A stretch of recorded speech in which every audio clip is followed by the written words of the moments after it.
পায়েস রান্নার জন্য চুলায় দিয়ে দিলাম দুধ। দুধ যখন গরম হয়ে আসবে দিয়ে দিলাম পোলার চাল। নেড়েচেড়ে পোলার চালটা সেদ্ধ হওয়া পর্যন্ত অপেক্ষা করতে হবে। এরপরে যেহেতু সেদ্ধ হয়ে এসেছে দিয়ে দিলাম 4টা এলাচ। তারপর অপেক্ষা করতে হবে। এরপরে দেব চিনি। এরপরে স্বাদ অনুযায়ী 1 চিমটি লবণ। তারপরে আমার যেহেতু একটু দুধের পরিমাণটা কম হয়ে গিয়েছে একটু পাউডার দুধ গলিয়ে দিয়ে দিব। হয়ে গেল আমার পায়েস, কিন্তু স্বাদটা আরেকটু বাড়ানো লাগবে। এই জন্য কড়াই দিয়ে দিলাম চুলায়, দিব একটু ঘি। কেটে রাখা বাদাম আর কিশমিশ দুটোই দিয়ে দিলাম।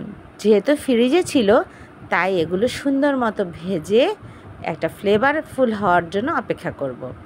যেহেতু আমার সুন্দর একটা ঘ্রাণ চলে এসেছে, তারপর দিয়ে দিব পায়েসের মধ্যে। ঢেলে দিলাম। অনেক সুন্দর লাগছে, মজাদার। এখন ঢেলে নেব বাটিতে। বাটিতে ঢেলে পরিবেশনের পালা। এরপরে একটু মাওয়া ছিটিয়ে দেব। বাস তৈরি।